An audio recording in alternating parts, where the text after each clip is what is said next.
we have something which is a little bit better to use. So it's a metric polytope. So when we have those inequalities, so they are homogeneous inequalities. So if you have a matrix, if you multiply some scalar, it is still a metric. So it is non-compact, it is unbounded object. As it turns out, in that case, we can add some additional inequality, so perimetric and perimeter inequality, dxy to dxz plus dzy lower than 2. And when you add this inequality, the object becomes compact, and then it has additional symmetry, and then it is better to use actually for various reasons. Okay, now this was for the metric aspect of it. So there is another polytope that shows up. It is a cut polytope. So for a subset S of 1n, so we define the cut metric to be delta S xy to be equal to 1 if S intersection xy equal to 1 and 0 otherwise. So how we can interpret that? So we have a set of points. We separate it into two blocks, S and the complement of S. And then if 2 points are in the same block, then we say the distance is 0. If they are in different blocks, then we say that the distance is 1. Okay, so this cut metrics, so they have this symmetry property, and of course the cut metric for the empty set is 0. Now what we can define the similar object as a metric, cone and polytope. So the metric cone is a cone, so the non-compact polyhedral cone, which is spanned by the delta S, and it has 2 power n-1 extreme rays. Okay? And now what we have, we can also define the polytope version of it. So what we take the convex hull of those cut metrics, and actually it goes from 2n-1 to 2-1 to 2n-1 here, because we just have to add this 0 matrix, and then it makes things nicer. So the code corresponds to the matrix that are embeddable in coherent for the L1 norm. So as Shokin explained in this talk. So what happens is that we have different symmetries. So we have, if you have a subset S of 1n, so we can define a switching operation on the distances on the 1n. So for the distance on the xy between 1 and n, so we define fs of d is equal to 1 minus dxy if s intersection xy equal to 1 and dxy otherwise. So this is nice property because we have fs of delta t is equal to delta s, so this is a symmetric difference here, this delta. So fs acts on the cut polytope, so switching also acts on the metric polytope. So what they will do here for the triangle inequality, when you apply the switching, it will be translated into the perimeter inequality. So we have these operations that the switching do. Okay? So the switching on the symmetries of endpoint define a symmetry group of order 2n-1 n factorial. And for n different from 4, this is all symmetries of the metric polytope and the cut polytope. So for n equal 4, you have a special, it's a degenerate case, which is not of interest to us. But it means that we have a relatively big polytope with many symmetries. Okay? So now, what are the enumeration of vertices and facets? So here we have the cut polytope here. So we start from n equal 3 is fairly simple. We have just 4, so it's actually tetrahedron. N equal 4, you have 8, 16 number of vertices. Here it's number of extreme rays and number of actually should be vertices and facets. So first small value n equal 3, 4, 5, 6. So this is fairly simple. I mean, so you have descent number. But then n equals 7, then it becomes bigger. You have 64 vertices, but 100,000 different facets. Then n equals 8, it goes from 100,000 to 200 millions of different facets. So this is for the cut polytope, and then you see similar story for other objects. For the cut cone, then you have a smaller number, okay, but still relatively large. Metric polytope, so you have this time the number of facets is the same, it's always a triangle inequality. But the number of vertices is actually much larger. So then we have 100 millions different vertices. Okay? So now what is in parentheses? In parentheses, it is the number of orbits under the group actions. So number of orbits explodes less violently, you can say. So here we have cut polytope, so you have 11 orbits of facets, one of them being the Shogin facets. And then on n equal 8, you have 147 orbits. But actually, this explosion in terms of orbits also happens in dimension 9, so it happens less violently, but it still happens just like for the rest. So this enumeration for n equals 7 was done by David Davis and other people. For n equals 8 was done by me, and also by Antoine Deza, Komen Fukuda, and so on. So what happens is that this is a talk about Michel Desas, so I won't concentrate too much on the numerical techniques. But the software that was used for this work is now available. So we have two main programs that are available. So now, two principal software. You have GAP, so which is from Polydrag. It's available on my webpage. Well, it should be relatively easy to compile, but okay, you can have problems. So you have a C++ version, which is in principle a faster version of the code, which people can access from GitHub. And there's a lot of functionality. And I try to be as consistent as possible between two versions, but okay. And so, if you have some polytope of interest, then we can actually use that. So this program uses symmetry in order to make the computation possible. Okay, so that's stuff for the software problems. Now, what's metric controlled polytope of graphs? So what happens is that when you have a graph, when you have a subset of the when you take the endpoints, then you can have a subset of the edges of the n-1/2 edges. And then you can still define the polytope. Okay, so you take delta gs is equal to 1 if s intersection to e is equal to 1. So it's equal to 0, otherwise. We have the same definition of cuts, just as a set of the subset of the total number of edges. And now we define cut polytope of the graph to be the convex sum of the deltas. So we have also two n-1 vertices if J is connected, because otherwise you can have the identification between the sets. Okay? And now the dimension of this cut polytope of the graph is equal to the number of edges. So it's the number of edges of the graph J. And the cut polytope can be interpreted as a projection of the cut polytope of Kn on R. Okay? Now another construction, it is a metric polytope of a graph. So what we have is that we have this idea, or let us take a graph J, so we can define the metric polytope of the graph. But this is, you can define this as a projections. But okay, this is kind of complex to do because we have a polytope in high dimension. If you want to protect it in lower dimension, you can have many complexities. But actually, there is, in that case, you have a special way that works very well to get the projections. So what happens is that the facets, if you have an edge which is not contained in any triangle, so because in the triangle case, then we can obtain it from triangle inequality, then you have the inequality d of e between 0 and 1.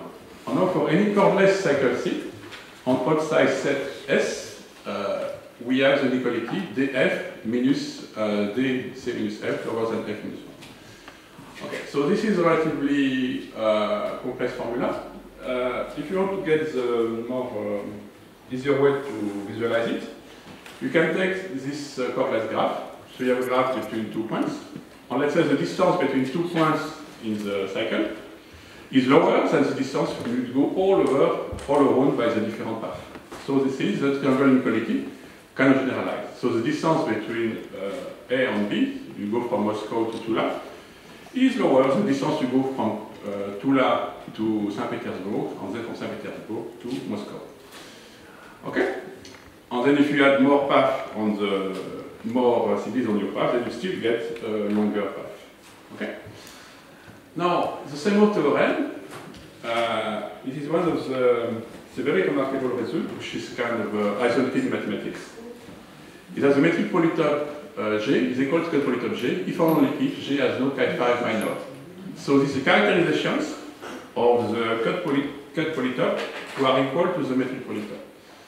So you can extend that from to the polytope case, done by Barahona. So for me, it's one of the most useful results in mathematics, and there is no real generalization. So it was published in European Journal of Combinatorics at the beginning, with Michel Desat was the editor. On the smallest case, where metric polytope G is not equal to metric polytope G, is the case of graph G equal K5. So then, in that case, it means that you have the cut polytope is different from the metric polytope. So it means that we have an additional facet that need to add to the cut polytope, because otherwise we will get the metric polytope. And this facet was actually the one that Michel Desat, was named at the time Hilkin, found in this paper on analytic geometry of unitary cubes. So this is a pentagonal inequality, which was one of the first work of Michel Desat.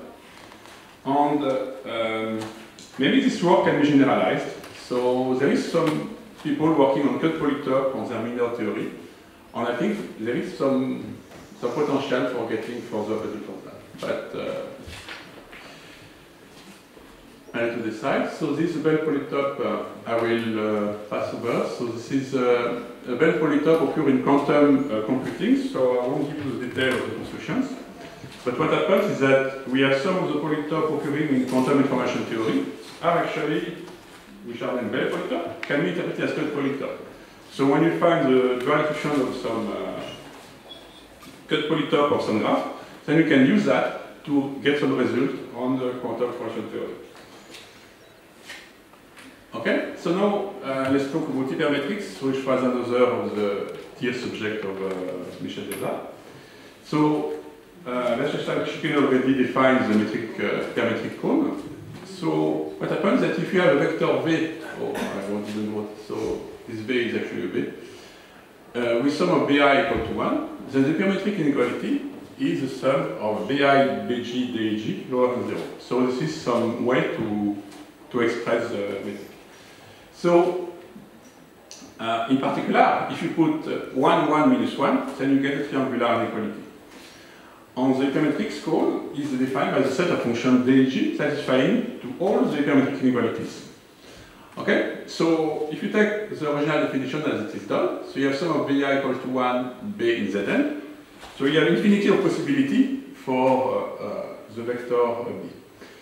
But what happens is that in actuality, only a finite subsets of those inequalities are sufficient to define the cone. Okay? So this was a work, this was proved by Michel Desat, Vachak Bechutkin, and Monique Laurent in the 90s. Now, in terms of actual instance, what we have is the hypermetric polytope if n is equal to metric polytope n for n lower than 4, and hypermetric polytope n is equal to cut n for n lower than 6. And after that, with Michel Desat, we managed to compute the case n equals 7 and 8, for which we have number of facets is 3073. So this was not done by me actually, but by Baranowski. And this one mentioned 8, then you have 298 facets, so 8,000 facets. And the number of extreme arrays is equal to 370,000, and then this large number for the notion 8. Okay? So the cone can be interpreted in terms of Delaunay polytope. So it's actually, you have interpretation of this hypermetric cone in terms of Delaunay polytopes and their representation. So I won't deal with that here, but this is a way actually that you can work with that, because you have infinity of inequalities, so it's really difficult to get that. So you need to use geometrical techniques in order to deal with this infinity and to be able to interpret your results and to get algorithm. Now there is something that is an interesting problem, is how to define hypermetric polytope, hypermetric cone of a graph. So this, I don't know how it can be done, but this is a very interesting open problem in my opinion. But defining it is one thing, but to have some workable definitions that we can compute it, that we can make sense of it, is, I think, very interesting problem. Okay, now we have a variant of that, is the hypermetric polytope, so which we define also with Michel Desat in our last paper. So we function d from 1n to square to r, so it belongs to hypermetric polytope, if p kn, if only for all b in Zn with some of Yeah, sum equals to type. With sum of bi equal to s plus 1 with s and z, we have same quality, sum of bi, bg, dg lower than s plus 1. So this definition was given to me by Richard Shukin, so many years ago in Nagoya. But actually you have, we could interpret it, and this corresponds to the centrally symmetric domain of polytope. So again, we have infinity of inequalities, but the finite set suffices to give an example. And the elements in the symmetric polytope correspond to the centrally symmetric domain of polytope. So if you want the detail, you have that on the paper which is on the archive. So the details are given here for people who are interested. Now, quasi-symmetric cone on polytope. So here in the work that we did so far, we have symmetry equality. So dxy is equal to dyx. But as you know, light is not necessarily symmetric. So to go from Tula to Moscow might not take the same time as going from Moscow to Tula, for whatever reason. So what we want is that we have to define something different. So what we did is that we impose first dxx equal to 0. So this time we have to put the non-negative inequality, which is no longer implied by the triangle inequality. And then we have the triangle inequality, which is actually an oriented triangle, which is defined by dxy lower than dxz plus dzy. So this is a quasi-metric polytope.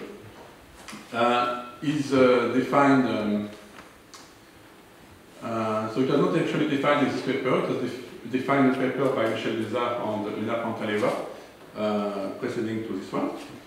And in this work, we computed several polytopes for the case dimension 5. So the dimension is double, so of course you cannot compute it as easily. And, but what we can define some, what's the name? A quasi-metric polytope by adding this inequality, the perimeter inequality, dxy to dyz plus dzx lower than 2. And then you obtain quasi-metric polytope, and then the theory goes in some way similar. Okay? So symmetries of this kind, so we have the switching, become oriented switching. So f dxy, so we have 1 minus dyx, so it's no longer dxy, and here dxy if the intersection is equal to 0. And then you have reversal operation. You have distance from x to y, you exchange it by the distance from y to x. Okay? So this all define the polytope of symmetric group of order 2n. For the Q-metric quasi-metric cone, you have 2n factorial. And if you take for the quasi-metric polytopes, it's 2 power n factorial. Okay? Now, what we have is that we can define quasi-metric on graph. And we can proceed in the same way as for the symmetric case. We take the whole set of distances and then we project it on the edges of the graph. When you do these projections, then what we get is that we get functions defined on the edge set. And then, when we have done this object defined by projection, then you have, okay, you have just defined the object. You have not really constructed it. What we need is to be able to get the inequalities. And this we could get in our last paper. We get the quasi-metric cone described as a cone of functions. That's saying, so we have this non-negative inequality, so this will get whatever you do. And then for each cycle, we have this from C equal to V1 to Vn. So we have distance from V1 to Vn is lower than distance V1 to V2, V2 plus V3, and distance to Vn. And then you have a similar description for Qnet P of G. So this will be fairly complicated because you have to go, you have all this switching to go to random. But okay, you can do it. Okay. And now, what happens is that you have some weighted version of it. So we have this metric polytope, and then we have the quasi-metric polytope, and then you have something intermediate between them. When you require the symmetry that dxy plus wx is equal to dyx plus wy for all xy, when you have some weight function w. And then we have all of this story continue again. So we have weighted quasi-metrics, weighted quasi-metric polytope. And then you have, for a set S in one end, we can define the weighted oriented cut. Delta prime S xy equal 1 if it belongs to S, and 0 otherwise. Now what we have is that we can define O code P G to be the convex hull of the switchings, of those magnetic cuts. And we have 2 power, it has at most 2n-2 vertices. And what we have is that we have O code P of Caen is equal to W cumulate P of Caen for all n lower than 4. So, but what we have is that we have O code P of G different from W cumulate P of G for some graph G which do not have K5 minor. So it means that maybe there is some generalization of the Seymour polytopes, Seymour theorem, but it's not going to be easy. But I think it's a good problem to consider how you could extend Seymour theorem for metric polytop to this general case. Okay, so now we arrive at the last section of this talk, to the M-metric case. So when you have distances, what we define so far, between 2 points. But actually you can define distances between more than 2 points. You can say, you can have notion of area. So area of a triangle, and so on. So what happens is that, how do you do this? How do you want to axiomatize it? So what you take n plus 1 point, x1, xn plus 1, and then you define, first you impose the distance between non-negative inequality, dx1, xn plus 1, or greater than 0 for all these points. Now you imply, when you have the symmetry, dxy equal dyx, so what it becomes, in the general case, it becomes a symmetry between dx x sigma 1, x sigma n plus 1 equal to this one. So for all permutation of the n plus 1 elements, you have this symmetry property. But the problem is, what is equivalent of the triangle inequality? So if you think about it, one way to do it is to have what's named the tetrahedral inequality. So what you take a polytop, you take, let's say, with 4 facets.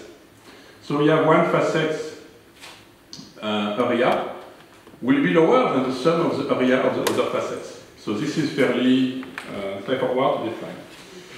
So when we take this definition of the inequality, what we get is that for all x1, xn plus 1, you get the definition of any matrix. So this we use in this paper, called the matrix, symmetrics, and sphere which we did at the beginning of our work with Michel Desargues. The problem is that what is the problem in that case? Is that if you take the complex polytop, if you take the metric case, what we have is that if you take m equal 1, cycle inequalities are implied by triangle inequalities. Let's see how it works. So we have distance from B1 to Bn is lower than distance from B1 to B2 to distance from B2 to Bn. Okay. Then you apply triangle inequality here, so it has distance to B1 to B2 plus distance to B2 plus B3 and so on. And then in the end you get distance to B1 to B2 and so on. The problem, so you have decomposed your cycle between 2 points, between many different cycles, and then you have applied triangle inequality to those, and then you get the cycle inequality from the triangle inequality.